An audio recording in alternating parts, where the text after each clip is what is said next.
Pinalawak pa ng NBI ang paghahanap sa kapatid ni Janet Lim Napoles na si Reynald Lim. Kabilang si Lim sa mga isinasangkot sa 10 billion peso pork barrel scam. Samantala, dalawang suspects na sangkot sa malawakang or malakihang estafa case ang naaresto ng mga otoridad. Si Noel Perfecto sa detalye.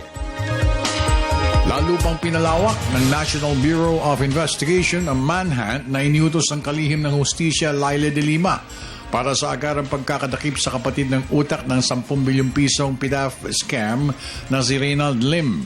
Ayon kay OIC Director Medardo Luigi, mahigit 6 na iba pang mga composite teams ng ahensya, kasama pa mga operatibo ng CIDG at PNP, ang tulong-tulong sa paghahanap kay Lim para makapagbigay liwanag sa mga akusasyon sa kanya.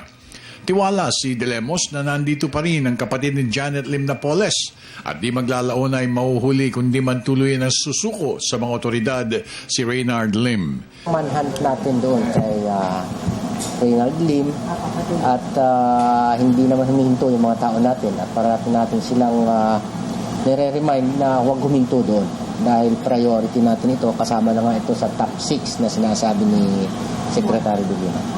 Si Lim ay kasamang inakusahan ng mga whistleblowers na nagmamaniubra sa mga operasyon na pinatatakbo noon ng kapatid nitong si Janet Lim Napoles na nagmaniubra ng bilyon-bilyong pisong Priority Development Assistance Funds ng gobyerno. Samantala, dalawang suspect na involved sa malakihang estafa at attempted estafa cases ang inihirap ni De Lemos sa mga media ngayong araw na ito.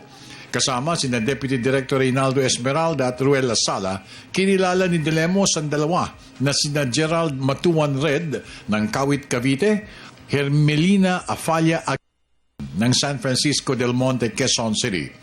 Nagpanggap ng mga opisyales ng Philippine Reclamation Authority at COMELEC ang dalawang suspect. Layunin ng paggagancho ng dalawa ay para maipaupa ang ilang parsela ng lupa sa isang Alberto Abisamis, chairman ng Solid State Infotech Incorporated.